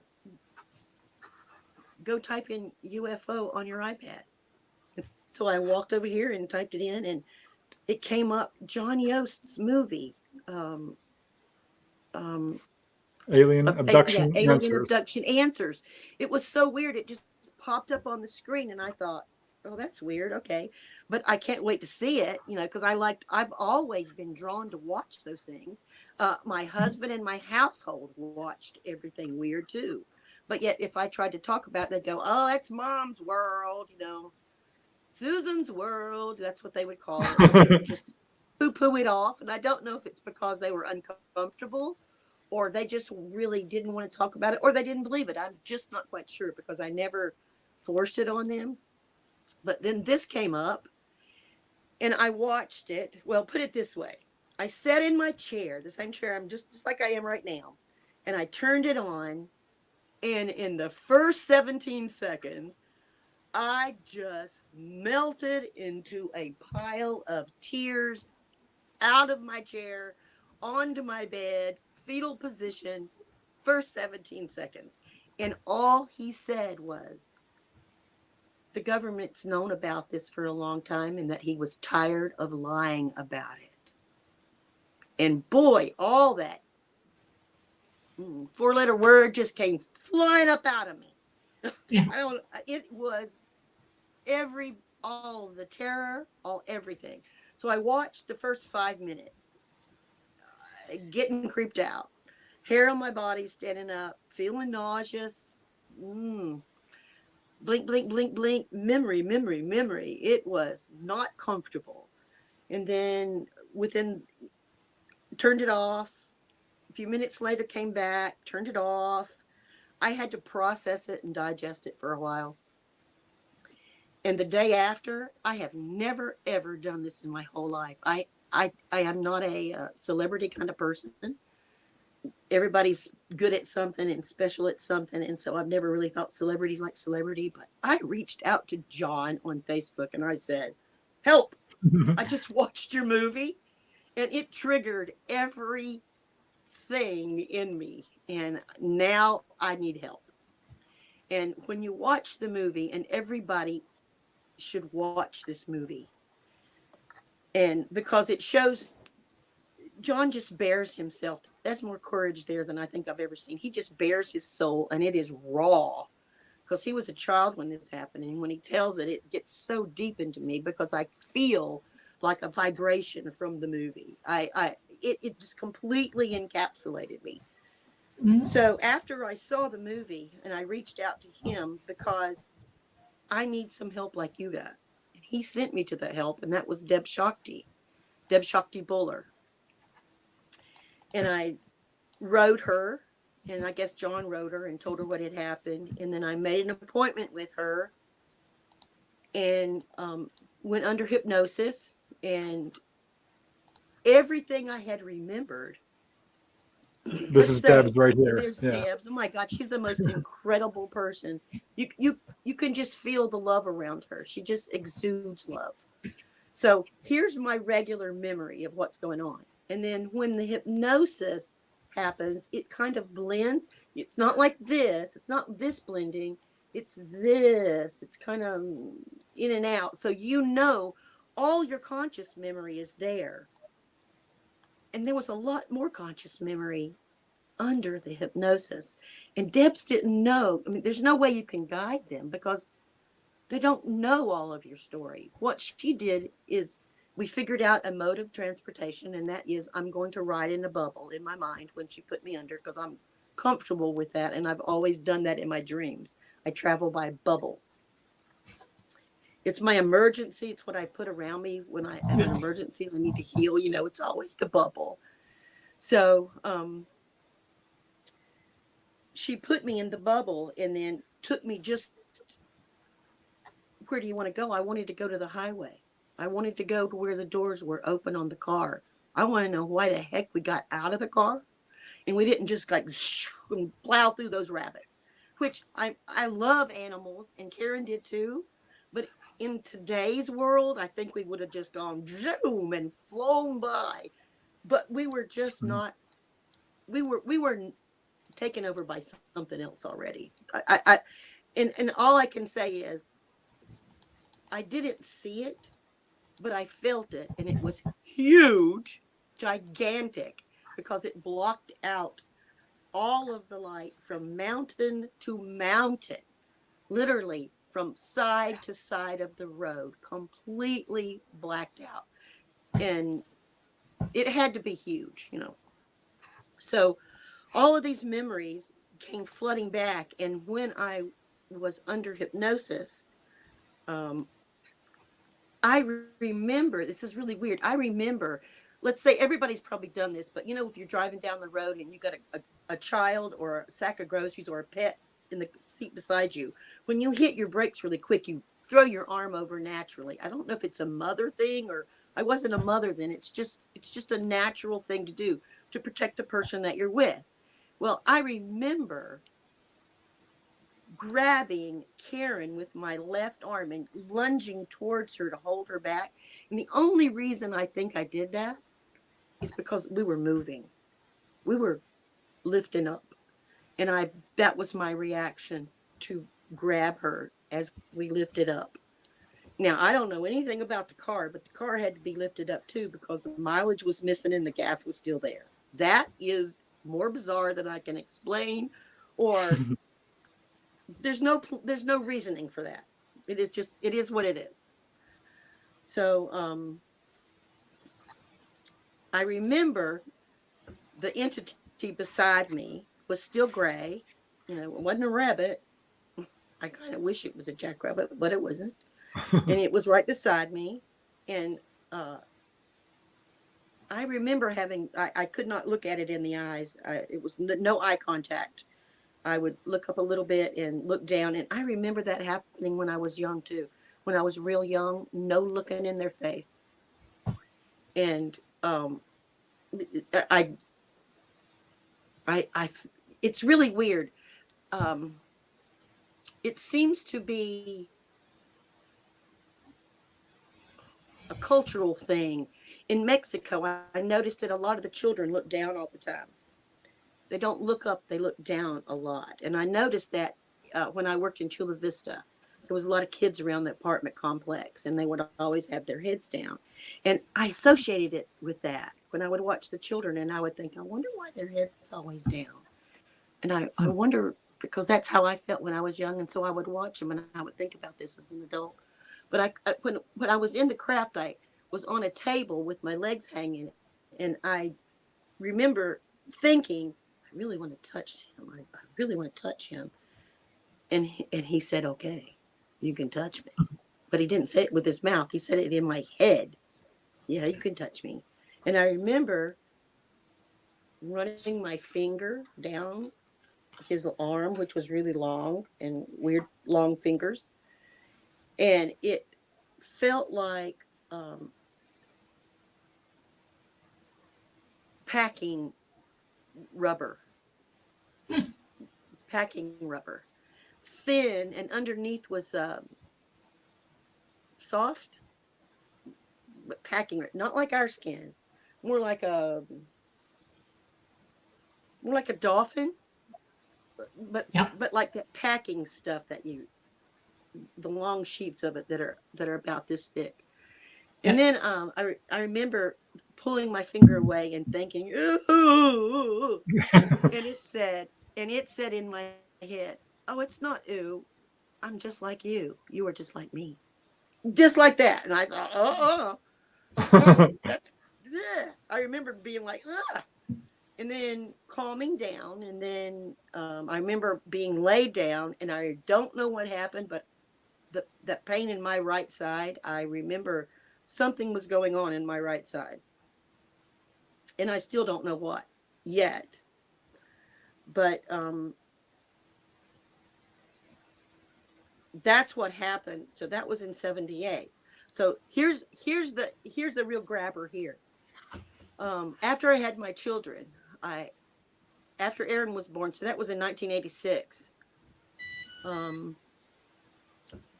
I couldn't get my period right, and I just was sick for 3 years, and I had gone to 2 different doctors. We got to do something. So I finally went to a doctor in Ventura, and he said, well, okay, I got a couple of options. And I said, no, let's just have a hysterectomy. That's the only option. Let's just do it. I don't want any more children, and I can't stand living and, that controlling me anymore, because I was a fun person, and it was bothering me. So I go in and have the hysterectomy, and the next morning when the doctor comes in, he says, you told me you had never had surgery before. And I said, no, I hadn't. But while I was pregnant with my daughter, I had a hip cast on, and I was on a walker, and 8 surgeries on my ankle, but never have I had any kind of surgery, my girly parts. So he said, well, that's really bizarre, because what I found was on your right side where you're having all that pain, your right ovary was missing, and the fallopian tube had been attached to your appendix. And at some time, your appendix had exploded or burst, and then been folded up nice and neat and sealed with some kind of high cauterization, like a laser. And we don't use that. So what is this? And I had no idea. I knew, but I wasn't about to say, oh, that's when I got beamed up. I mean, you just don't do that. So, Right. so he asked me again later on that day. I am so confused by this. Oh, and then he told me inside, when he had taken my appendix out, he said, here's the real kicker. When I took your appendix out, inside it was a sack of pellet-sized, like hard, rocky, like raisin pellets. It was full of those. And I don't even know what those are. So we're going to send this off. Well, I never heard about that again, what that was. And I don't know if he sent it off. But I was so weirded out, the fact that he found something foreign in me, and that I had conceived 2 kids and only had 1 left ovary. And I had all that time, I had all that pain on that side. So what do you say to that? Yeah. I don't know. Now you saw some images and stuff when you were on the craft as well, right? Well, I saw the same images that were flashing as a child. And this time it came with a message, not just images. And it said, if you don't change the ways, if you and everyone else, you've got to learn to love each other and respect each other and take care of the world, take care of the earth. And or this that you're seeing is going to be what happens to you. Now, I took that personally as a child when I saw those. You know, was it from watching war movies with my dad? No, because this was much more extreme. This was a warning, but I was too young to understand it. But as an adult, when you get that, flash, flash, flash, all of that happened when I was on board. And it was a very clear message. And it said, you are love. You've always been love. And you have to stay love. And that message has always been in me. And it was so hard when I went through the divorce because it's the first time in my whole life that I've not felt loved by somebody else and had been told, I do not love you. And that literally took me down because I was hearing and seeing that finger, you are love. In my head, you are love. And love will fix all of this if you can just stay in love. Just always be love. Wow. That was the message. That could change the earth. It's so basic. It's just so basic to respect people, to be kind to people, to listen to what they have to say, not preconceived judgment. It changed me when I had somebody say, I do not love you. And it took me 10 years to get that love back. And this is part of getting it back, is I finally have learned I am love. Oh yeah, I have always been love. I have always given love. If I have seemed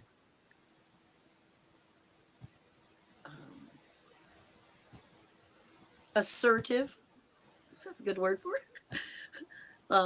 Like an assertive woman, you know what we get called other than assertive. That's only been as a strength for my family. And I was very assertive to keep all this away out of my family and out of my home. But it took this last 10 years for me to know that it's a safe time now. And having John and Debz intervene. And then I had been watching you for years. And then I got in a little bit deeper and I found that the circle that I was with really lifted me up. And understood what I had been through because most of the people had been through that too. And there was something else. There was something else that happened when I was really young, and I wanted to ask y'all about this because I figured Dolly probably knows. When I was young, I was 4 years old. I was still living in the plaza. That's how I know it's the timeline. It was sometime between 4 and 5. I always took a bath with my brother, so I was probably about 4. And you know when you get out of the bathtub and you got short little legs, we had lined all of our toys up on the side of the bathtub. And I cut myself in a bad place and had to be taken to the hospital. And I remember at 4 when they laid me on the table and that big light came down. Now, my mother was in the room and she laid across my legs because she had graduated from Presbyterian Hospital. And so they let her in because she was a nurse. And I remember and I've never known what this was. I went up to the corner of the room, up to the corner, and watched them sew me up. Yeah, you will be. You're. What is that? Is that astral? Is that out of body? Yes. Yeah, that's out of body. Yep. Sounds like out it. of body. So that's an OBE. Yeah. Okay, so that I did when I was young, after the original experience in the desert, started happening all the time. When I would hear somebody say something, I'd think, oh, God, that's so cruel. My mind would go zip up to the top of the roof, and the building, if we were outside, it just goes above. And I've never said this. It's the weirdest thing to say it, but I'm going to say it. I could see how something that you're remote viewing while you're awake. Yeah. That's a remote view. You're absolutely remote viewing. Whatever they were saying, I could see from above how it was going to affect other people in the room and other people that even weren't with them, attached to them at their homes and in their community and their families, how it was going to affect them. And I'd go, Wow.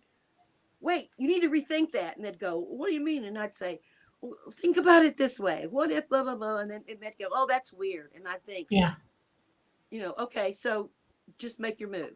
And all through my life, I would see what was getting ready to happen. And when you got kids, you got to kind of like stop it, because if you don't, you're going to have a disaster. Because my son was very, very active and not the usual. And he took a lot of time. And that was my superpower. Every time he ran away to find him, I literally would say out loud, angels, I need you now, as I'm driving. I would just scream it out. Angels, I need you now. And every time I would know exactly where to turn, and the lights would hit him and he'd go, oh, and he'd get in the car. It happened over and over. It was just Well, the here's a weirdest good thing. time to bring up a question from chat, because we do, like to answer some of the questions that are in chat, and we've only got like 15 minutes left. And Okay. I know And there's I do still a have one lot more story that I really want to tell. Okay, well, here, let me just flash this question real quick, because Janice Conant is asking a good question. Susan, have your children had experiences? And if so, do they talk to you about them? No, they would make fun of me. But I wonder if my son has been sensitive his whole life, because he used to have nightmares. And the doors in his closet would open, and the curtains would open in his room, and he would just have those night terrors. And I often wondered if it had something to do with it. And I would do this thing about cleaning that room and smudging, and especially when he wasn't there, because I didn't want them to see me doing, anything to make it like woo woo, because that's where they would laugh at me and joke. So nope, not that I. The one thing I do know that has hit me recently is that the house that my great grandmother lived in is still there, and my sister has it, because my stepmother just passed, and my dad passed many years ago. And my whole life, those windows were all nailed closed with those giant big nails. And I remember many times sitting on the porch with my grandmother in the swing, which is still there. It's my favorite spot on the earth. And I would say, why are the windows all closed with nails? Sometimes she would just go, say nothing. And then one time she said, and she went just like this, because there's monsters out there. Yeah, when I lived on the farm in Wisconsin, they nailed the windows shut to my room. And my dad and I shared around, because I was leaving even then, and they were trying to keep me in. Yep. Yes. Wow. And my dad was an only child, and he was there too. But my great grandmother was there, and then my grandma and grandpa moved in there with her, and then we would visit all the time. And I always thought that was so odd. So how strange it is. I've never known anybody else to have their windows nailed closed. And she lived on the railroad bank. I thought, did that have something to do with it?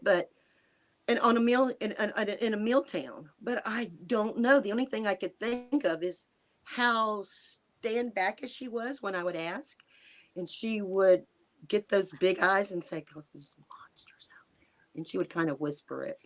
So I kind of wonder about that, if that could be it, But as far as seeing something you don't remember, that's all. Seriously. Well, yeah. You're not the only one who sees things in your family. I guarantee it. So they were seeing stuff. I moved into that house when the windows were still nailed closed. At 15, I left my mom and moved in with my dad. Yeah. All because of love. It's all about, my dad taught me the deepest love, and my mom was just the opposite. And I remember we knocked that part of the house off and built a hallway and 2 other bedrooms. And then we could open our windows, and it felt like, wow, this is the first time this house has ever had the windows open. It felt so good. Wow. But I'll always remember how odd that was, that we couldn't open the windows. But here's the other story. This is where I got the message in 1980, 2008 maybe, 2009, something like that, when my grandson was born.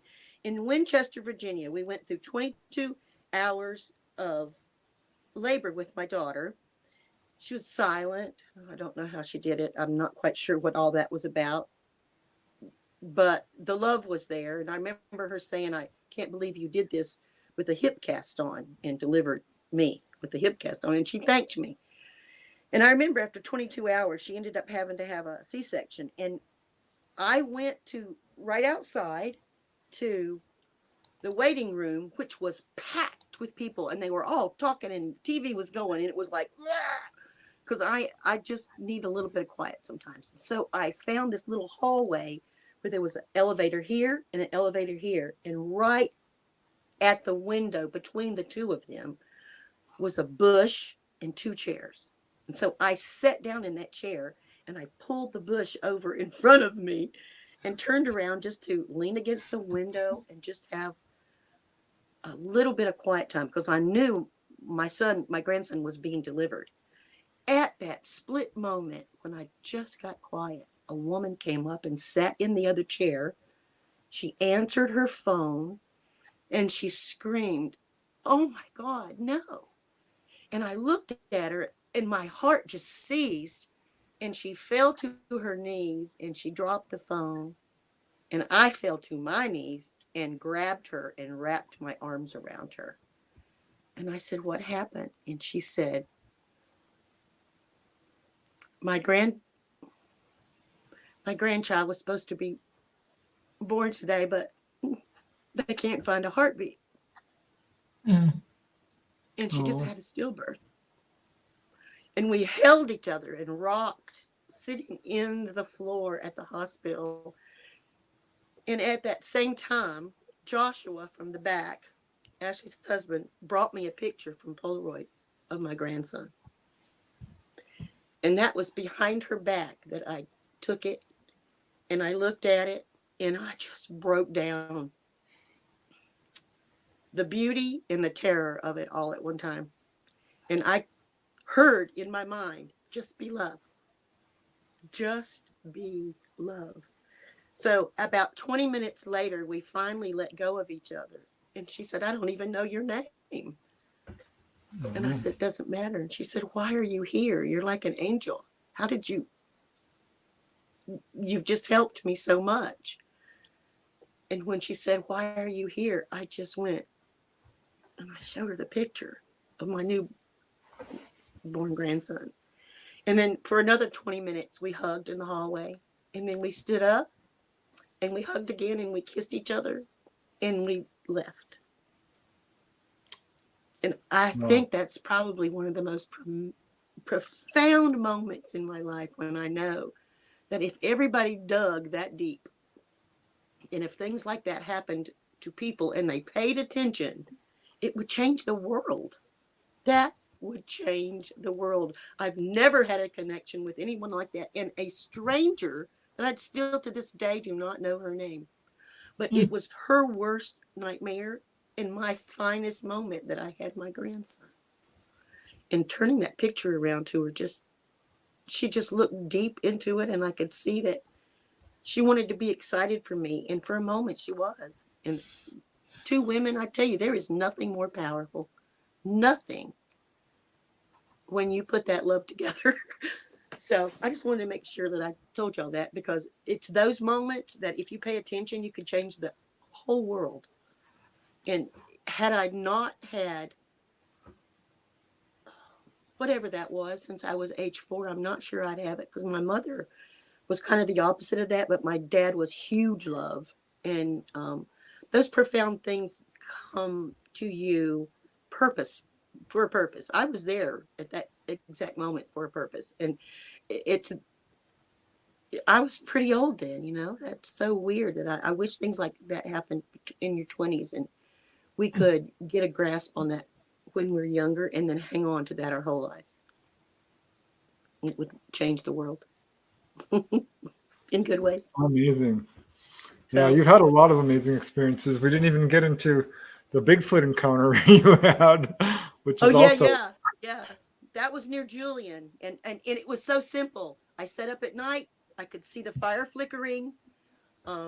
we had been drinking a little bit that night, and there was a bottle went clink, and my husband was beside me and Jackie was with me, and I saw that monster. I saw the hand, gigantic. I could hear him breathing, and he pushed the top of our tent down, and it was like this close to my head, and I screamed, "Get out!" And I remember it was like high-fiving the Bigfoot through the tent. It was gigantic. The hand was powerful, and I heard boom, boom, boom, boom, and it left, and I was shaking. Jackie had jumped up, and she was on me, and Chuck was under us, and he came up like, "What happened?" Like nobody knew what happened but me. I had just touched a Bigfoot, and I know that that's what it was, because if it was a bear, we would have been eaten. We would have been mauled, and that tent would have been torn up. So, and honestly, it had this feeling like a human hand. I felt the energy of that thing. And weeks before, it was gigantic, and the palm was as big as my whole hand. And I heard the from him or it, and then it left off the back of the tent. And it's the same place that 2 weeks or 3 weeks before we had this weird fog move in, and I had followed the sound of whatever that was in the woods until we got to the road. And I think it was the same thing. So that was up at Paso Picacho outside of Julian. So, yeah. Well, there's a lot of Bigfoot activity there. Yeah. I think they're all related. All of that's related. And I think once you experience one, you're open to enough, or something clicks in you that you're accepting to that. Because it wasn't so scary until it came down on my head. Once I touched it and pushed with all my might, screamed, "Get out of here!" It did. It did. And we went back to that campground many times and never had anything like that. Yeah. And you smelled it also, didn't you? I mean, it stunk. It was so gross. That's what they could smell it. That's the whole thing. They could smell it too. So it definitely happened. It wasn't a dream, because I was already sitting up and very aware of, something's out there. The first thing I thought was, it could be a bear.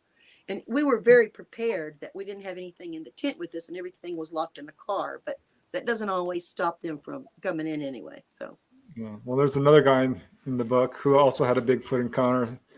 So yeah. I think, I've talked to another contactee. She had a bunch of Bigfoot encounters. I've had a Bigfoot encounter. I think Dolly has too. Not anything you expect. I mean, I didn't go looking for them, literally, but I definitely saw a gigantic thing you could see, because the fire was sparkling, and it was just a thin nylon tent. And I could see it literally reach down, and then when it came forward, I'll never forget. Well, we only have like 5 more minutes, so I'm not going to be able to get to most of the questions in chat, but here's one.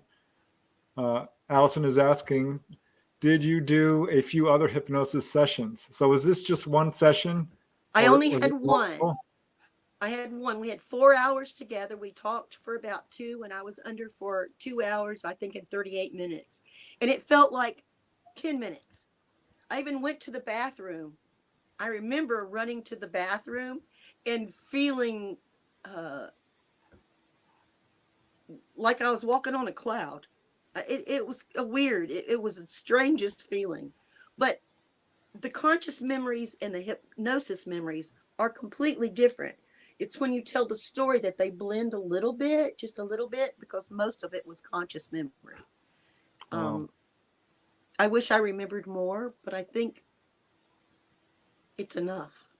I think it's enough, because what happened after I came out of the hypnosis, all the misery from the divorce was gone, all the terror and all the confusion of all those years is gone, and I feel the healthiest, and it's really helped my health a lot. You wouldn't even believe how it's changed my health. Oh, I'm sure.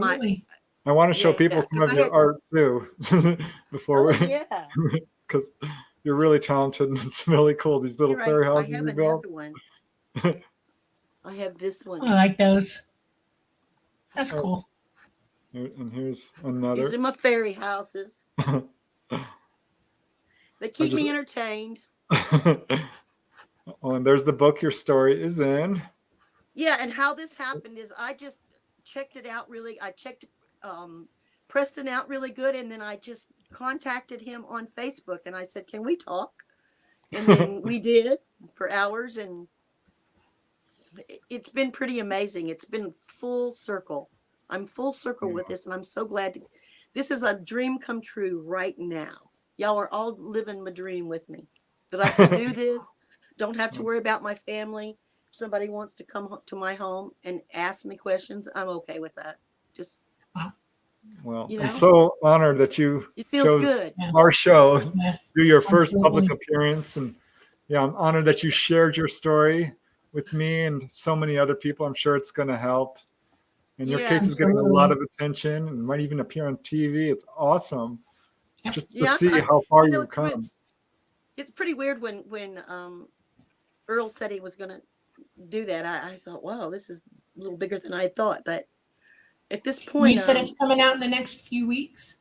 No. yeah, no. in the next, I can't get to the name of it because it's on my iPad. But So I can you've send you already that. done the filming of something Oh, that's it's going to be not on? me. It's Earl. Oh. He's using my Oh, story. Earl. Okay, all right. I Yeah. thought it was you. I don't know Earl why I Gray. thought He's that. using Okay. my story. Yeah, I haven't done anything for television, and I don't plan to. So Well, I do I want to had give a one shout out. person. I'm short. Yeah. I want to give a I shout out had to all one the people person. who gave Go ahead. super chat. So really want to thank you guys for that. This has You been an guys awesome rock. show. Yes, Yeah. absolutely. Thank you, Raul, Namaste, Doxy, And thank you all Terry for being D, here for me. I appreciate it more than you could imagine. Science Bob. Thank you so much, Lala Bright, Henry Lala. Jackson, Lala gave me a pep talk Michelle before I De came. Roche, so lovely. Lala Bright again. So kind of you guys, Henry Jackson. Right. Really, really appreciate it. And yeah, You guys thank have you been so great. much for Right. coming on the show. It's just really It's been an honor awesome. to hear your story out. Thank you. It has been an Um, honor to be here. I can't even believe that it's been 2 hours. It's just like you said, it flies by. That, I feel like a total weight of the world has been that off you my should. shoulders. That's good. That's good. Yeah. Keep going with that. Yeah. Well, thank you everyone for amazing. coming to see us on the Light Gate tonight. We had a wonderful time with you. We hope to see you again soon. And Susan, this is not the last show you'll do with us. We're going to get you to come Good. back, okay? Because there's lots more to talk about. Good. We've been coming to you live from the beautiful city of New Orleans, Louisiana, at the United Public Radio Network at 107.7 FM and the UFO Paranormal Radio Network at 105.3 FM. Good night, everybody. Namaste. And remember that love is always the best way to go. It's a good thing to do. Love you, Susan. Bye. I love you Bye. guys. Thank you so much.